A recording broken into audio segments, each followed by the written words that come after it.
믿음을 던져 들어가는 하나님의 나라라는 제목으로 우리 함께 말씀을 보도록 하겠습니다. 여러분, 제가 보니까 사람마다 공부하는 스타일이 다른 것 같아요.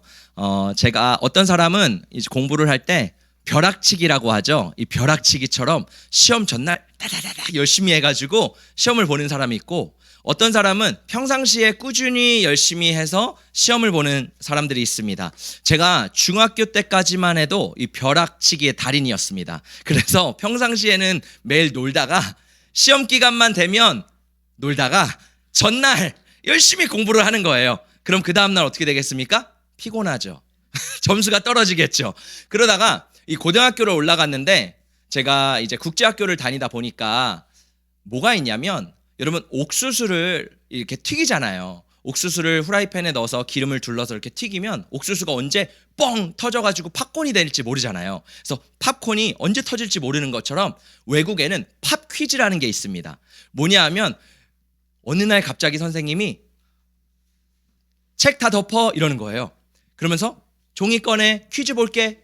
갑자기 퀴즈를 뜬금없이 볼 때가 굉장히 많습니다. 꽤 스트레스를 받죠. 왜냐하면 항상 시험을 준비하고 있는 마음을 가져야 되기 때문에. 근데 그래서 그런지 모르겠지만 제가 언제 시험을 볼지 모르니까 항상 평상시에 공부하는 그러한 습관을 기르게 된 거예요. 그러니까 언제 퀴즈를 봐도 이제는 별로 두렵지 않은 거예요. 그러면서 신기한 게 점점 성적이 올라가더라고요. 할렐루야. 여러분, 우리의 신앙생활도 마찬가지입니다. 많은 사람들이 신앙생활을 할 때 벼락치기처럼 나 주님 오시면 죽기 전에, 꼴깍하기 전에 믿음이 좋아져야지. 여러분, 말처럼 그게 되나요? 사람의 마음은 완고해서요, 하나님을 떠나면 점점 딱딱해져요. 그러면 죽기 전이 되면 더 말랑말랑해질까요? 아니요, 대부분의 사람들은 더 딱딱해집니다. 그러면 그때 뿅 하고 하나님을 믿을 수 있는 믿음이 확 올라가지가 않는다라는 거예요. 그런데 꾸준히 신앙생활을 열심히 하나님 앞에 했던 사람들은 끝까지 갔을 때까지 하나님 앞에 충성되게 갈 수 있다라는 겁니다. 말씀을 제가 준비했는데, 우리 고린도후서 5장 10절의 말씀을 함께 읽어보겠습니다. 시작. 이는 우리가 다 반드시 그리스도의 심판대 앞에 나타나게 되어 각각 선악간에 그 몸으로 행한 것을 따라 받으려 함이라. 그러니까 우리가 지혜로운 사람은 어떤 사람이냐면, 이 땅을 살아갈 때 마지막 날을 생각하는 사람들이 지혜로운 사람이에요. 저는 목회자로 참 감사한 게, 장례식장을 그래도 다른 사람보다 또 가게 되고 또 집례를 하게 되고 이렇게 과정을 보게 되는데, 항상 장례식을 제가 이렇게 경험하다 보면 깨닫는 게 뭐냐면, 인간에게는 마지막이 있구나. 그런데 마지막을 잘 매듭짓고 끝내는 것도 지혜구나. 할렐루야. 여러분, 우리가 신앙생활을 하는 것도 마찬가지입니다. 그냥 내가 하나님 앞에 반짝 필요할 때만 주여 도와주세요 이렇게 하는 게 아니라, 항상 주님 앞에 신실하게 할 때 하나님께서 마지막 날에 우리를 더욱더 기뻐하시는 줄 믿습니다.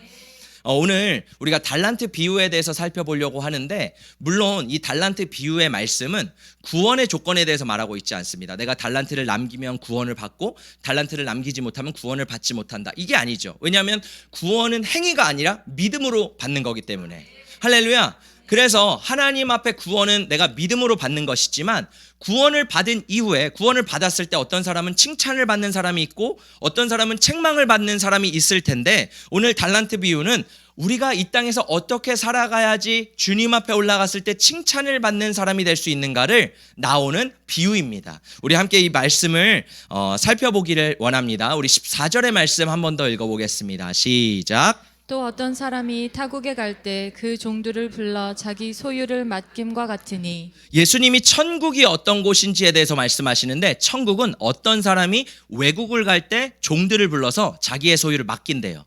여기서 어떤 사람이 누구일까요? 예수님이죠. 예수님. 자, 예수님이 무슨 말이냐면, 여러 가지 의미가 있지만, 예수님이 승천하시고 지금 하나님 보좌 우편에 계시잖아요. 그리고 타국에 가 있는 거잖아요. 우리 입장으로는 타국에 가 있잖아요. 예수님이 하늘에 계십니다. 그리고 예수님이 다시 재림하실 거예요. 지금 종들인 우리에게 주님께서 달란트를 하나하나 다 맡기셨다는 거예요. 그리고 주님이 오셨을 때 그것을 찾으신다는 겁니다. 자, 우리는 이렇게 이해하지만, 또 우리 교회에 역사나 성경적인 배경을 좋아하시는 분들을 위해서 잠깐 소개를 시켜드리면, 이스라엘 사람들은 예수님의 이 비유를 들었을 때 떠오르는 게 딱 하나 있었어요. 이게 마태복음에서는 달란트 비유이고 누가복음에서는 문화 비유이거든요. 자, 그런데 한 왕이 타국을 떠나서 돌아온다라는 이야기를 들을 때 이스라엘 사람들은 딱 생각이 나는 게 있었어요. 뭐냐면 당시 이스라엘은 로마 제국이 다스리고 있는 시대였습니다. 그리고 우리가 생각하는 이스라엘은 식민지예요. 소위 말해서 식민지. 그래서 로마가 전역을 다 다스리고 있는데 작은 그 나라를 식민지로 통치하고 있는 거예요. 자, 그러면 이스라엘은 속국이잖아요. 이 속국에서 어떻게 하냐면 성경에 보면 헤롯이라는 이름이 되게 많이 등장을 합니다. 그러면 우리가 이 헤롯은 누구고 헤롯이 이렇게 오래 살았어? 여러분, 그게 아니라 헤롯이라는 이름이 있지만 다양한 사람들의 이름이 등장을 하는 거예요. 그 중에 제일 대빵 헤롯이 누구냐면 안티파터라는 사람입니다. 안티파터가 어떤 사람이었냐면 이두메 사람이에요. 이두메 어디서 들어보셨죠? 이두메가 뭘까요? 에돔 사람이에요. 그러니까 유대인이 아니라 이방인이죠. 자, 이 안티파터가 이스라엘을 다스리는 이제 왕이 된 거예요. 로마가 그 권위를 부여해 줬어요. 그래서 다스리고 있는데 문제는 뭐예요? 이방인이니까 유대인들이 인정을 해주지 않는 겁니다. 그래서 이 안티파터가 뭘 하냐면 그러면 내가 유대인들의 환심을 사기 위해서 성전을 세워줘야겠다. 그 당시에 어떤 성전이 있었냐면 516년 BC 516년에 세워진 스룹바벨 성전이 있었어요. 스룹바벨 성전은 포로 귀환을 할 때 만든 거기 때문에 별로 화려하지가 않습니다. 솔로몬 성전에 비하면 정말 작고 초라한 그런 힘들게 만든 그러한 성전이었어요. 근데 516년이 지났으니까 얼마나 낡았겠어요. 그래서 이 헤롯이 안티파터가 뭘 하냐면 유대인의 환심을 사기 위해서 내가 증축을 하고 확장을 해줘야겠다. 그래서 이것을 확장하고 증축해서 나중에 어떤 성전이 되냐면 헤롯 성전이 되는 거예요. 자, 그런데 헤롯 성전이 되고 그렇게 했는데 문제는 이 안티파터가 이제 죽게 됩니다. 그래서 안티파터가 죽고 이스라엘이라는 나라가 쪼개지게 돼요. 세 아들이 있었는데 세 아들에게 그걸 줍니다. 그래서 성경에 보면 누가복음에 분봉왕 헤롯 이렇게 나와 있죠.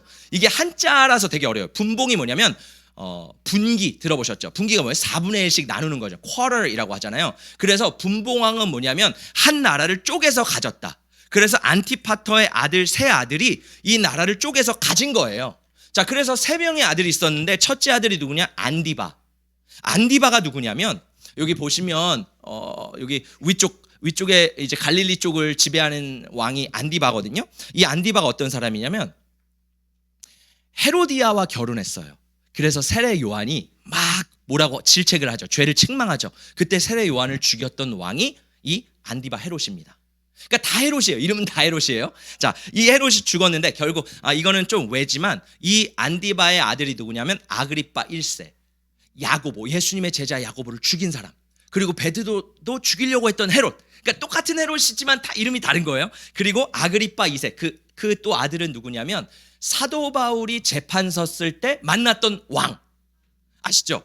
이렇게 연결이 되는 거예요. 다 헤롯이지만 이렇게 연결이 된다. 두 번째 아들은 누구였냐면 빌립입니다. 이 빌립은 이쪽 좀 끝쪽에 다스리는 왕이었거든요. 이쪽을 분배받았는데 이 빌립은 그래도 좀 온건한 왕이었어요. 그래서 뭘 했냐면 내가 로마 황제에게 뭔가를 선사하고 싶다. 그래가지고 당시 로마 황제에게 선사하기 위해서 도시를 드렸거든요. 그래서 도시를 드리기 위해선 도로도 만들고 도서관도 만들고 건물들도 세워야 돼요. 그래서 이 사람이 빌립이 뭘 했냐면 이 가이사랴라는 카이사 아시죠? 시저 황제라는 이름을 따라서 가이사랴 빌립보라는 도시를 만들어 헌납합니다. 그래서 나중에 이 도시가 뭐냐면 예수님이 제자들을 데리고 막 위대한 신정과 건물들을 보는 앞에서 뭐라고 하시냐면 황제 앞에서 너희들은 나를 누구라고 하느냐? 라고 물어봤던 곳이 가이사랴 빌립보. 그리고 또 가이사랴가 성경에 또 등장을 합니다. 여기는 항구 도시거든요. 여기는 서쪽에 있어요. 그래서 여기 보시면 가이사랴 또 있죠. 그래서 성경에 가이사랴라는 곳이 두 곳이 있다라는 거예요. 자, 근데 중요한 인물은 누구냐면 아킬라오라는 사람입니다. 이 아킬라오는 여기 더 큰 예루살렘을 포함한 모든 유대 지방을 다스렸던 왕이었거든요. 근데 이 아킬라오는 굉장히 잔인한 왕이었어요.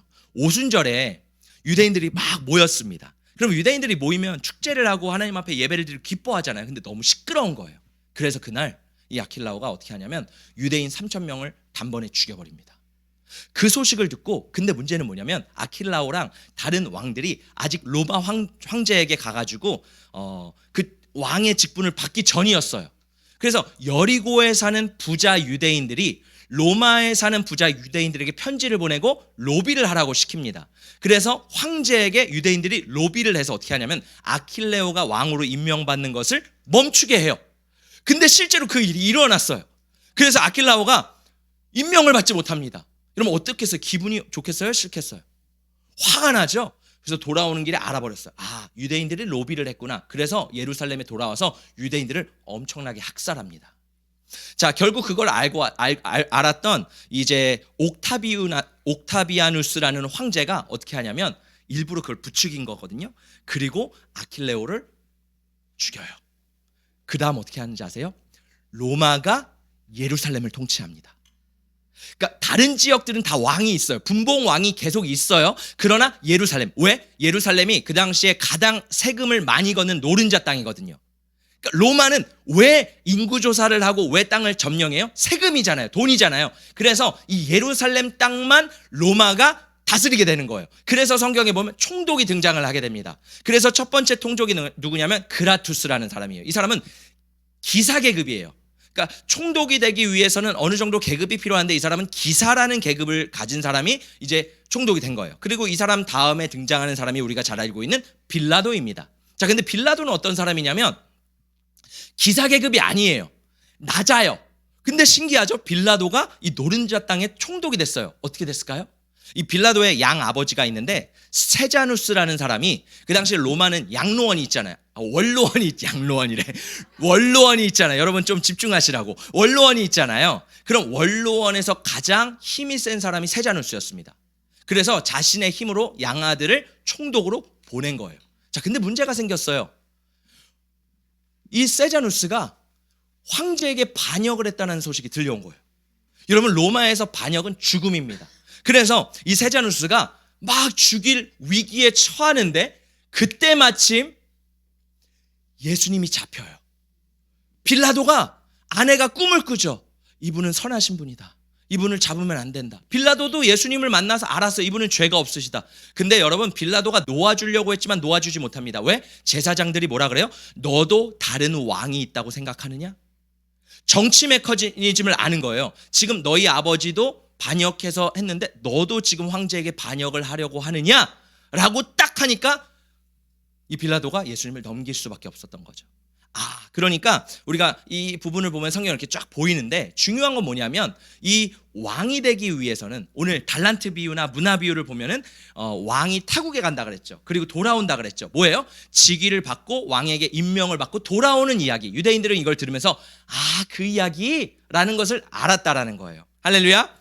자, 그래서 이 주인이 타국으로 갈 때 소유를 맡기는데 자, 여기서 주인과 종의 관계를 좀 알아야 됩니다. 우리가 생각했을 때 주인과 종의 관계를 그냥 노예처럼 그냥 하대하게 그렇게 생각하잖아요. 그러나 이 주인이 달란트를 맡겼던 종들은 그냥 우리가 보는 그런 종들이 아닙니다. 신뢰할 수 있는, 나의 재산을 정말 맡기고 신뢰할 수 있는 그러한 종들인 거예요. 무슨 말인지 아시겠죠? 그러니까 하나님과 우리 관계를 주인과 종의 관계로 표현을 하잖아요. 무슨 말이냐면 우리가 하나님을 종처럼 막 이렇게 섬기는 게 아니라, 물론 그렇게 해야겠지만 하나님이 보시는 주인과 종의 관계는 뭐냐면 하나님이 이 땅을 창조하시고 인간에게 축복을 주셨어요. 우리에게 생육하고 번성하고 충만하고 정복하고 다스리라는 명령을 주셨습니다. 그래서 아담과 하와가 에덴 동산에서 하나님의 뜻대로 다스리는 것이 그들의 청지기 역할이었습니다. 끝났느냐? 아닙니다. 우리도 마찬가지입니다. 하나님이 우리에게 달란트를 주시고 축복을 주셔서 우리가 이 땅에 살아갈 때에 하나님을 나타내고 하나님의 영광을 위해 살아가기 위해서 우리 가운데 창조의 목적을 부어주셨다라는 거예요. 할렐루야. 그래서 우리가 신앙생활을 하면서 되게 중요한 게 뭐냐면 하나님이 나를 어떠한 사람으로 부르셨는가, 나는 누구인가, 이런 것들을 아는 게 굉장히 중요합니다. 이게 바로 정체성이라고 하죠. 여러분, 고린도전서를 보면 헬라인은 지혜를 구한다라 그랬습니다. 요즘 사람들도 지혜를 많이 구합니다. 여러분, 서점에 가면 베스트셀러를 제가 한번 쫙 봤는데 사람들이 철학책을 연구하고 인문학책을 연구하며 세상의 많은 학문들을 연구하는 이유의 근본이 뭐냐면 지혜거든요. 지혜. 어떤 지혜요? 삶의 지혜. 자, 보세요. 니체의 초월자라는 책이 요즘 이렇게 인기가 많더라고요. 근데 이 책의 내용이 뭐냐면 니체라는 사람이 쓴 초월자인데, 당신은 진정 자신답게 살고 싶은가? 당신 진짜 당신답게 살고 싶으십니까? 아니면 당신의 삶이 만족스러운가? 다른 사람이 되지 말고 너 자신이 돼야 된다. 질문들은 잘 던져요. 자, 근데 이 책을 읽으면 내 자신을 발견할 수 있나요? 나답게 살아갈 수 있나요? 철학자들은 질문을 잘 던집니다. 근데 문제는 뭐냐면 질문에 대한 답이 없어요. 자, 시다르타라는 책도 있더라고요. 뭐냐면 진정한 자아와 깨달음을 찾아가는 인간의 일대기, 소설이거든요. 그러면서 인간의 방향을, 인생의 방향을 고민하는 사람들은 읽어보십시오. 여러분, 인생의 방향 궁금하지 않아요? 내가 뭘 해야 되는지, 어디로 가야 되는지. 많은 사람들이 이거를 궁금해서 이 지혜를 찾기 위해서 책들을 봅니다. 근데 이 책을 보면 나를 발견할 수가 없어요. 여러분, 그래서 성경에서 말하는 지혜가 뭐냐 하면 하나님의 지혜를 우리가 발견해야 되는데, 그 모든 하나님의 지혜가 응축된 곳이 어디냐면 십자가라는 거예요. 할렐루야. 그래서 세상에서 아무리 지혜를 찾아도 지혜를 발견할 수 없지만, 십자가가 거리끼고 약하고 부족한 것 같지만, 내가 그 십자가에서 예수 그리스도를 만날 때 하나님이 나를 어떤 사람으로 부르셨는지, 하나님이 나를 어떻게 사용하길 원하시는지, 내가 어디서부터 와서 어디로 가는지, 나의 인생의 총체적인 모든 질문들을 십자가 앞에서 발견할 수 있다는 거예요. 할렐루야. 그래서 인생이 쫙 십자가 앞에서 풀려지는 겁니다. 저는 여러분이 그 십자가를 만나기를 예수님의 이름으로 축복합니다. 그러면 진짜 감사한 게 뭔지 아세요? 그 십자가를 만나면요, 내 안에 진정한 기쁨과 감사, 행복이 있어요. 세상이 줄 수 없는. 왜요? 세상은 늘 질문만, 고민만, 번뇌만 줍니다. 근데 그 십자가 안에서 나를 발견하게 되는 거예요. 할렐루야. 자, 우리 다음 말씀을 함께 읽어보도록 하겠습니다. 15절입니다. 시작. 각각 그 재능대로 한 사람에게는 금 5달란트를, 한 사람에게는 2달란트를, 한 사람에게는 1달란트를 주고 떠났더니. 자, 주인이 종들에게 달란트를 주고 떠나죠. 한 사람에게는 5, 한 사람에게는 2달란트, 한 사람에 한 달란트를 줍니다. 근데 여기 말씀해 보니까 중요한 게 뭐냐면 그 재능대로 줬대요. 재능대로 하나님이 하늘에서 달란트를 주셨대요. 할렐루야. 여러분, 우리가 자녀들을 키울 때 좀 오해하고 있는 부분이 있습니다. 우리나라는 특히 경쟁이 치열한 사회죠. 그래서 1등이 되기 위해서 막 사람들이 노력을 합니다. 제가 어느 날 한 차트를 봤는데 참 신기하더라고요. 한국과 일본 기업을 비교한 거예요. 여러분, 1등, 2등이 지금 어디죠? 삼성과 SK 하이닉스잖아요. 한국 기업들이잖아요. 그래서 막 요즘 주식에 대한 이야기가 굉장히 많습니다. 뭐 삼성, SK 막 뜨고 있는데, 여러분 보세요. 1등, 2등은 지금 한국 기업이에요. 근데 3등부터 어디예요?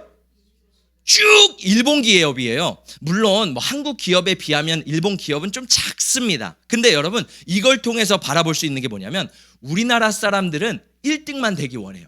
1등에 몰빵을 합니다. 근데 일본은 어떤지 아세요? 장인 정신이라는 게 있어서 골고루 자기의 은사대로, 자기의 재능대로, 자기에 맞게 골고루 성장을 해요. 그러니까 튼튼한 걸 보면 더 일본은 여러 가지가 더 튼튼하게 세워지는 거죠. 자, 이걸 통해 우리가 볼 수 있는 게 뭐냐면, 여러분, 우리가 자녀를 양육할 때 중요한 건 뭐냐면 재능을 발견해 주는 거예요. 하나님이 내 자녀에게 어떤 달란트를 주셨지? 어떤 재능을 주셨지? 어떤 부르심을 주셨지? 우리가 기도하면서 양육하는 거는요, 그걸 발견해 주는 겁니다. 그래서 키우면서 와, 우리 딸이 이걸 잘하네, 우리 아들이 이걸 좋아하네, 이때 행복해하네, 이것들을 함께 발견해 주는 것이 우리의 역할이라는 거예요. 그래서 여러분, 우리가 그리스도인들이라면 세상 사람들은 세상의 기준에 맞춰서 대학이나 전공이나 직장을 선택합니다. 근데 그리스도인들은 뭘 봐야 될까요? 돈을 벌려고 가야 될까요? 돈도 중요하죠. 돈을 버리라는 게 아니에요. 하나님이 돈을 귀하게 쓰라고 주셨습니다. 근데 우리의 마음에 돈이 있는 게 아니라, 성공이 있는 게 아니라 뭐예요? 하나님이 우리 자녀를 부르신 목적이 뭘까? 그 목적대로 자녀를 보내는 것이 하나님이 주신 재능대로 사용되는 겁니다. 할렐루야. 인생을 보면 참 퍼즐 같아요. 우리가 부모님들이 뭘 하냐면 자녀들의 그 퍼즐을 발견해 주는 거거든요. 저도 제 인생을 돌아보다 보면 많은 퍼즐 조각들이 있었습니다. 근데 그중에 대표적으로 2가지가 있었는데, 하나는 제가 방언을 받는 과정이었어요. 여러분 잘 아시겠지만 제가 방언을 받는 게 참 어려웠습니다. 아마 우리 중에서 7년 이상을 구하신 분들은 거의 없을 것 같아요. 저도 막 7년 이상을 하나님 앞에 정말 간절히 막 산전, 수전, 공중전을 펼치면서 하나님 앞에 그렇게 은혜를 받았어요. 근데 제가 진짜 감사한 건 뭐냐면 그 누구보다 이 방언의 은사에 대한 소중함을 알아요. 그러니까 저는 방언을 못 받은 사람들의 마음을 너무 잘 알아요. 그들의 절망, 그들의 실패감, 그들의 낙담, 이게 너무 잘 알아요. 근데 방언을 그냥 뿅 받은 분들은 몰라요. 귀함을 몰라요. 그냥 아무나 받는 거 아니야? 저는 그게 아니에요. 이게 어떻게 아무나 받는 거야? 이거는 내 피땀 하나님 앞에 내 진짜 마음을 들여서 내가 하나님 앞에 받은 선물이야. 그래서 여러분 저는요, 이 방언이라는 은사를 굉장히 소중하게 생각하고요, 방언이라는 기도를 굉장히 많이 하려고 합니다. 할렐루야. 왜냐하면 그만큼 하나님께서 나에게 주신 선물이고 퍼즐 조각이었기 때문이에요. 그러니까 다른 집회는 안 불러도 방언 집회는 부르잖아요. 왜냐하면 하나님의 부르심이 거기 있는 거예요. 숨어 있는 거예요. 또 제가 공부를 할 때 이 미국 대학은 신기하게 1학년, 2학년 때 전공이 없어요. 3학년 때 전공을 선택합니다. 대부분.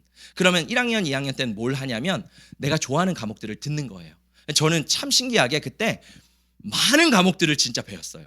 법학, 경제학, 경영학, 심지어 지질학, 해양학 들어보셨어요?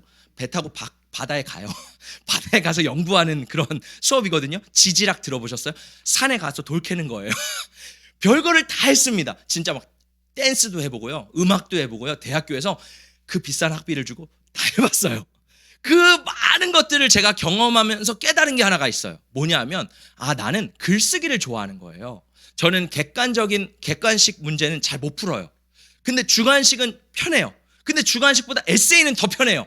그러니까 에세이를 하면 점수를 잘 받고 제가 좋아하더라고요. 그게 뭔가 생각해 보니까 사회학이더라고요. 사회학은 사회 여러 가지 이슈에 대해서 글 쓰는 거거든요. 객관식이 없어요. 근데 세상 사람들이 말하는 거예요. 야, 너 사회학해서 뭐 벌어먹고 살래? 사회학 그 전공해서 뭐 할래? 야, 좀 컴퓨터나 이런 거 해야 되지 않겠니? 경영해야 되지 않겠니? 근데 저는요, 이상하게 거기가 맞는 거예요. 그래서 그래도 대학교 땐 내가 좀 행복한 거를 하고 싶다라고 해서 사회학을 전공을 했습니다. 그리고 나중에 4학년 때 하나님 저를 목회자로 부르신 거예요. 근데 저는 그런 생각을 했어요. 나같이 준비 안 된 사람이 어떻게 목회를 해? 아니, 다른 학부부터 준비되고 하나님 앞에 헌신된 사람이 해야지 내가 어떻게 목회를 갑자기 해? 근데 저는요, 목사님이 설교를 쓰는 줄 몰랐어요. 그냥 와가지고 그냥 말하는 줄 알았어요, 그동안. 근데 알고 보니까 신학대학원에 가니까 글쓰기를 하더라고요.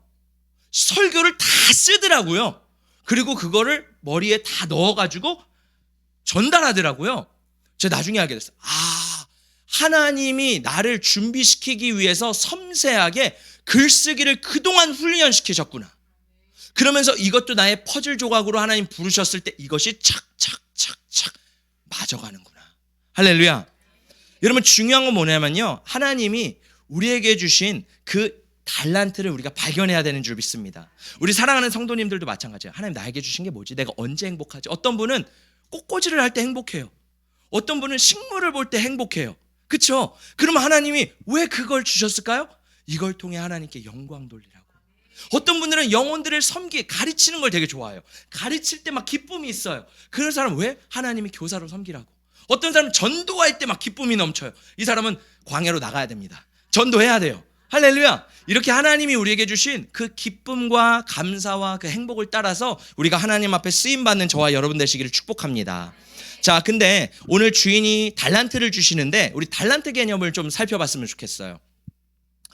저희 아들이 태권도를 하고 있는데 태권도가 이제 크리스찬 관장님이시거든요. 그래서 달란트를 줍니다. 애들이 잘하면 달란트를 줘요. 그래서 이 달란트를 뭘 하냐면 교회처럼 달란트 시장을 해요.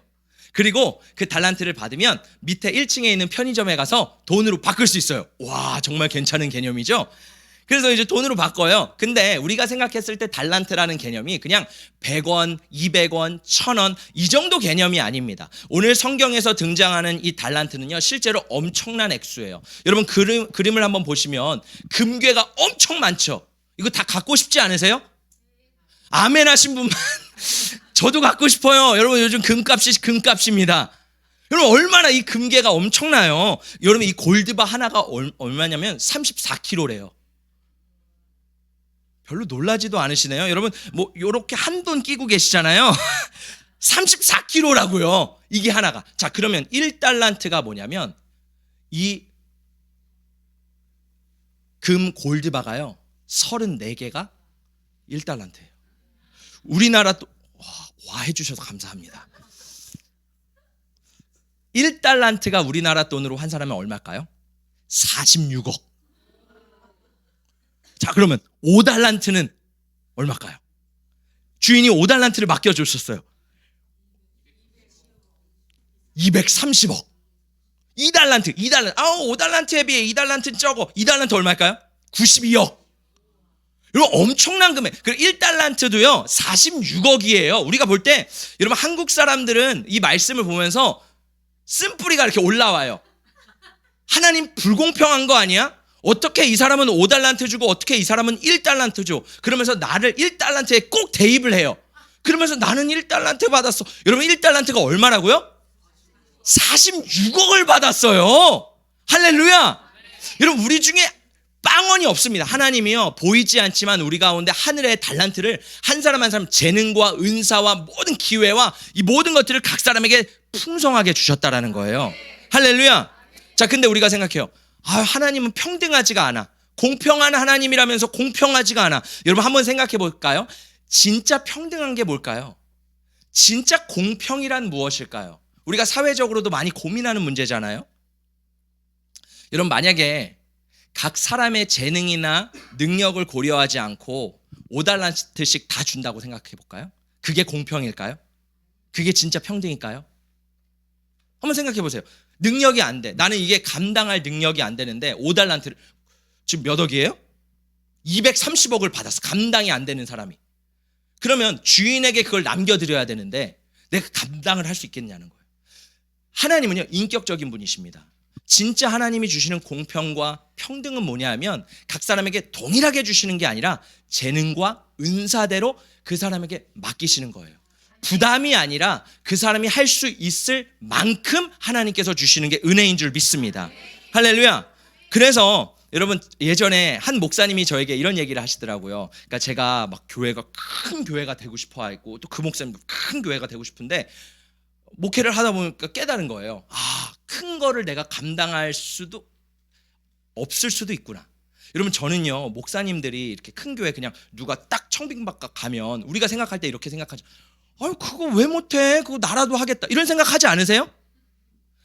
아닌 사람들은 이미 지혜가 있는 분들이에요. 저는 지혜가 없어서 다 가지. 나도 가면 할 수 있어. 근데 여러분 그거 아세요? 능력과 감당할 수 있는 힘이 있어야지 그걸 할 수 있는 거예요. 할 수 없는데 내가 거기 서면요 쫓겨난 분 많이 봤습니다. 감당이 안 돼서 스스로 내려놓는 분 많이 봤어요. 여러분 진짜 은혜는 뭐예요? 하나님이 나에게 주시는 만큼 감당하는 거예요. 그래서 바울이 로마서에서 이런 얘기를 합니다. 우리 함께 말씀을 읽어볼까요? 시작. 내게 주신 은혜로 말미암아 너희 각 사람에게 말하노니 마땅히 생각할 그 이상의 생각을 품지 말고 오직 하나님께서 각 사람에게 나누어 주신 믿음의 분량대로 지혜롭게 생각하라. 하나님께서 우리에게 주신 분량이 있대요. 그 분량 우리가 알 수는 없어요. 그러나 그 분량대로 지혜롭게 하는 것이 지혜래요. 자, 물론 여기서 한 가지가 더 있습니다. 우리가 그래서 그 하나님의 분량을 모르는데 하나님은 한계 지으면 안 돼요. 하나님은요 이것을 통과하고 잘 감당할 수 있는 자에게 더 주시는 분이세요. 그래서 5달란트를 받고 5달란트를 남긴 자에게 나중에 1달란트 더 주시잖아요. 그러니까 하나님은요 내가 감당할 수 있으면 더 주시는 분이시지만 중요한 건 뱁새가 황새 따라가면 가랭이가 찢어진다는 거예요. 중요한 건 뭐냐면 하나님이 나에게 주신 은사대로 충성되기 순종하여 감당할 때 하나님께 더 많은 것을 나에게 맡기시는 그러한 하나님이신 줄 믿습니다. 자, 그러면 여기서 말씀의 핵심이 뭐냐면 달란트를 주인이 줬어요. 그래서 내가 달란트를 얼마나 많이 남겼느냐가 중요한 게 아니에요. 우리는 얼마나 많이 남겼느냐가 중요하잖아요. 근데 오늘 말씀은요 얼마나 많이 남겼느냐가 중요하지 않습니다. 자, 말씀을 한번 보면 첫 번째 20절에 5달란트를 받아서 5달란트를 주인에게 드린 종이 있어요. 자, 예수님이 이렇게 칭찬을 하십니다. 우리 함께 읽어볼게요. 시작. 그 주인이 이르되 잘하였도다 착하고 충성된 종아 내가 적은 일에 충성하였음에 내가 많은 것을 내게 맡기리니 내 주인의 즐거움에 참여할지어다 하고. 자, 다음은 2달란트를 맡긴 자예요. 22절은 2달란트입니다. 그리고 주인이 복사 붙여넣기를 했어요. 말씀을 보면 똑같아요. 자, 칭찬 내용을 보시겠어요? 야, 너 2달란트? 그게 뭐냐? 이렇게 하지 않았어요? 액수를 말하지 않으셨어요? 그냥 주님이 보시는 건 뭐냐면 얼마나 주님이 맡기신 것에 충성했는가, 얼마나 많이 남겼느냐가 아니에요. 얼마나 그 말씀에 순종해서 충성됐는가. 충성됐을 때 동일한 칭찬을 주셨다라는 거예요. 자, 근데 1달란트를 받은 사람은 어떻게 하냐면 땅에 묻어뒀대요. 여러분, 땅에 묻어두는 개념이, 우리가 얼마 전에 밭의 감추인 보화에 대한 설교를 들었잖아요. 그때 일반적으로 전쟁이 있고 은행이 없고 막 이런 여러 사정이 있기 때문에 사람들은 그 돈을 어디에 숨겼다 그랬어요? 땅에 숨겼어요. 이것은 사람들이 지극히 생각하는 정상적인 겁니다. 마치 우리가 돈을 많이 벌면 건물을 사고 건물주가 되는 것처럼 그냥 땅에다가 돈을 둔 게 이 사람들에게는 돈을 둔 거예요. 자, 그러면 이 사람은 그냥 원래 돈을 받은 대로 한 거예요. 율법에 의하면 이스라엘 사람들은 이자를 받지 않습니다. 그래서 고리대금 업체를 하지 않아요. 그렇기 때문에 이자를 막 불릴 수도 없는 거예요. 자, 그런데 이 사람은 뭘 했냐면 그걸 땅에 그냥 골드바 34개를 땅에 묻어둔 거예요. 자, 그런데 자, 보세요. 이 사람이 묻어놨는데 뭘 하길 싫어했어요? 누가복음에 의하면 문화비유에서 주인이 떠나기 전에 뭐라고 하냐면 내가 돌아올 때까지 장사를 해라, 이런 얘기가 나옵니다. 달란트 비유에서는 제가 장사를 해서 이렇게 남겼습니다, 장사를 해서 이렇게 남겼습니다, 이렇게 대답이 나오거든요. 그러니까 주인이 기대했던 건 뭐냐면 종이 이 돈을 가지고 장사를 하기를 원했던 거예요. 땅에 묻어두는 것이 아니라 장사를 하기 원하는 거예요. 자, 근데 장사가 쉬워요? 골드를 팔아야 됩니다. 손해를 볼 수도 있어요. 골드를 팔아서 내가 돈을 굴리고 뭔가를 팔고 뭔가를 사다 보면 손해를 볼 수도 있고 리스크를 감당할 수도 있어요. 그래서 비즈니스가 쉽지가 않잖아요. 자, 그런데 중요한 건 뭐냐면 이 1달란트를 받은 사람은요, 하나님 앞에서 신앙적으로 믿음의 도전을 하기 싫었어요. 그냥 내가 받은 은사, 내가 받은 선물을 믿음으로 살려고 하지 않고 그냥 살았던 거예요. 그래서 주인이 이 사람을 책망한 겁니다. 여러분, 그리스도인이란 어떤 사람들인가? 우리는요, 믿음으로 살아가는 사람들이에요. 예수님을 믿는 것도 믿음으로 구원을 받지만 우리가 살아갈 때 믿음으로 행하고 믿음으로 살아내는 게 되게 중요합니다. 근데 많은 그리스도인들이 어떻게 하냐면 이 1달란트를 받은 사람들처럼 그냥 안정적으로 살기를 원해요. 그냥 편안하게 살기를 원해요. 죄송합니다. 제가 다음 세대들을 담당하면서 아이들에게 꿈을 물어봤어요. 얘들아, 너네 꿈이 뭐니? 얘들아, 너네 뭐 하고 싶어? 2가지 꿈이 나왔어요. 그 당시에 가장 떠오르는 꿈, 건물주. 초등학교 애들도요, 꿈이 건물주예요. 그러면서 왜? 저요, 세 받아서 평생 놀고 먹고 하고 싶은 대로 살고 싶어요. 2번째 꿈이 뭔지 아세요? 그 당시에 공무원 붐이 일어났습니다. 그래서 공무원이요. 왜? 저 안정적으로 그냥 편안하게 살고 싶어요. 교사요. 왜? 방학 되면 쉬고요. 계약하면 학교 대충 가르치고요. 죄송합니다. 여러분, 제가 공무원이나 교사나 이러한 중요한 직업이 나쁘다는 게 아닙니다. 이러한 직업들을 통해서 하나님의 영광을 올려드리고 하나님이 귀하게 쓰시는 분들이 있어요. 자, 그런데 제가 말씀드리는 건 특정한 직업이 아니라 마음의 동기가 어떠냐는 거예요.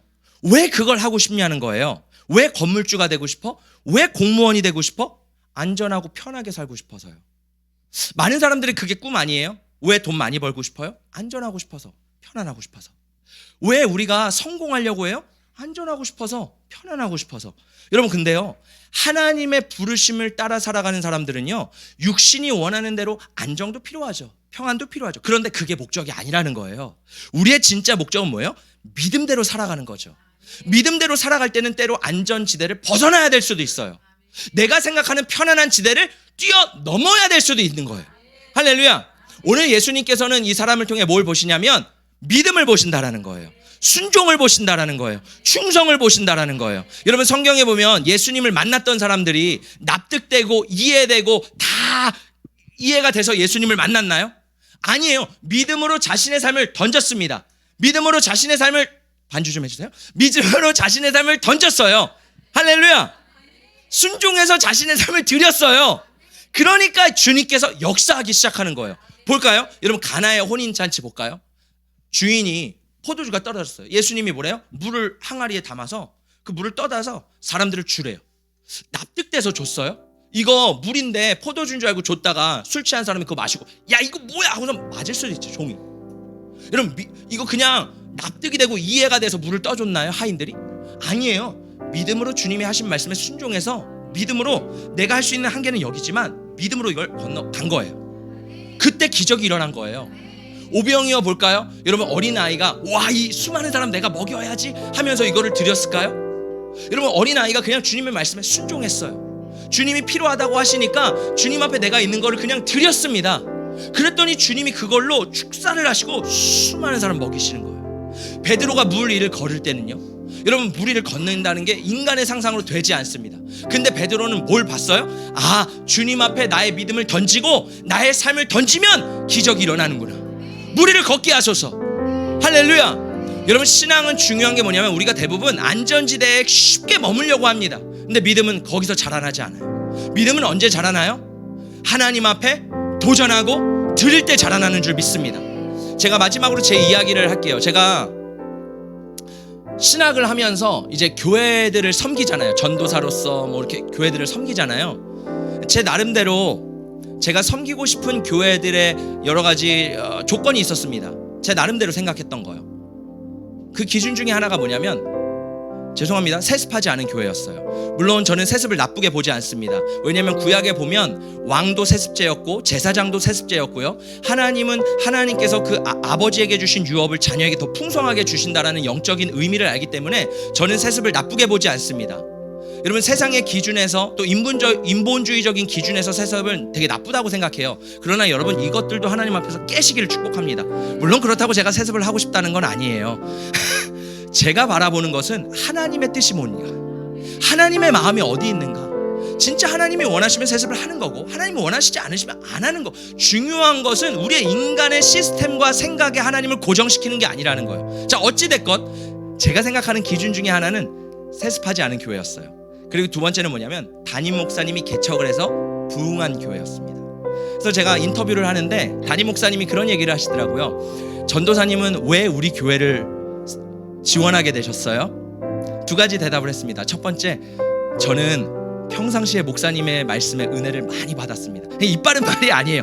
진짜 은혜를 많이 받았어요. 목사님의 말씀에 은혜를 많이 받았고 목사님에게 배우고 싶습니다. 두 번째는 뭐냐면 저는 개척을 하고 싶습니다. 하나님께서 저에게 부르신 부르심은 개척인데 저는 정말 하나님 앞에 목사님께서 믿음으로 개척하시고 믿음으로 살아내시면서 이렇게 하나님 앞에 열매를 맺으신 것들을 배우고 싶습니다. 그러니까 제가 진짜 보기를 원했던 건 뭐냐면 그 목사님이 하나님 앞에서 얼마나 믿음으로 살아내셨는가. 여러분 우리가 그걸 원하지 않아요? 정말 힘들어요. 상황과 환경은 똑같아요. 다 힘들어요. 쉬운 사람이 어디 있습니까? 그러나 동일한 상황 가운데 어떤 사람은 믿음으로 돌파하는 사람이 있고 어떤 사람은 엎어지는 사람이 있다라는 거예요. 그럼 우리가 뭘 봐야 돼요? 아, 성경에 있는 것처럼 믿음으로 돌파하는 사람들을 봐야죠. 주님이 주신 달란트를 묻어두면 안 되는 거죠. 내가 손해를 볼지라도 내가 비록 물에 빠질 수 있을지라도 5달란트를 다 손해보고 잃어버릴지라도 주님 앞에 장사해서 주님의 뜻대로 5달란트를 2달란트를 장사해서 주님 앞에 믿음으로 드리는 게 중요한 거죠. 할렐루야. 저는 그런 사람이 되고 싶습니다. 저는 우리 깨우는 교회 성도님들이 그런 사람 됐으면 좋겠어요. 내가 가진 달란트, 하나님 나에게 주신 것을 그냥 묻어두고 나는 힘들어, 나는 어려워, 나는 조건이 안 돼, 나는 상황이 안 돼, 나는 힘들어, 나는 할 수 없어 라고 주님이 주신 것을 묻어두고 있는 것이 아니라 하나님이 주신 작은 것일지라도 하나님 저 이거 주님의 영광을 위해 사용받기를 원합니다. 물론 제가 말씀드리는 건 교회 와서 다 봉사하세요, 매일 교회 오세요, 이게 아닙니다. 여러분의 삶의 터전에서 하나님께 드릴 수 있는 것들이 있어요. 하나님을 위해 살아갈 수 있는 영역들이 있습니다. 그리고 믿음으로 도전해야 되는 영역들이 있다라는 거예요. 그러면 우리가요 죽은 믿음이 아니라 살아있는 믿음으로 하나님 앞에 올려드릴 수 있다라는 거예요. 할렐루야. 중요한 건 뭐예요? 이 사람들은요 자신의 믿음을 예수 그리스도께 던졌어요. 자, 오늘 질문해 보겠습니다. 속으로 한번 대답해 보세요. 여러분은 지금 여러분의 믿음을 하나님 앞에 던지고 있나요? 아니면 내가 가지고만 있나요? 하나님이 나에게 주신 은사와 달란트를 정말 하나님의 영광을 위해 던지고 있나요? 아니면 나를 위해 사용하고 있나요? 믿음을 위해 도전하고 무리를 걷고 내가 주님의 영광을 위해 뭔가 돌파하며 살아가고 있나요? 아니면 그냥 안전지대에서 평안하게 내가 그냥 안전하게 살아가는 안전지대에 머물고 계신가요? 여러분, 저는 그렇게 생각합니다. 하나님 앞에 이 달란트 비유를 통해서 우리가 하나님 앞에 갈 때 하나님이 카운트 하시는 건 뭐냐면 내가 이 땅에서 얼마나 많은 달란트를 하나님 앞에 올려드렸는가. 하나님 그거 카운트 하신다라는 거예요. 자, 생각해보세요. 내가 만약에 지금 죽어서 하나님의 심판대 앞에 섰어요. 물론 우리 사랑하는 교회 성도님들은 다 구원을 받으시겠지만 그 다음에 상과 벌이 있습니다. 그러니까 상과 책망이 있어요. 그 중에서 정말 내가 이 땅에서 믿음으로 하나님 앞에 드린 것들, 믿음으로 남긴 것들은 하나님이 상급으로 받으실 거예요. 저는 우리가 이것을 기억했으면 좋겠습니다. 그래서 이 땅에 살아갈 때 하나님이 주시는 그 달란트를 소홀히 여기지 않고 믿음으로 도전하고 믿음으로 던져드려서 주님이 기뻐하시는 저와 여러분 되시기를 예수님의 이름으로 축복합니다. 할렐루야.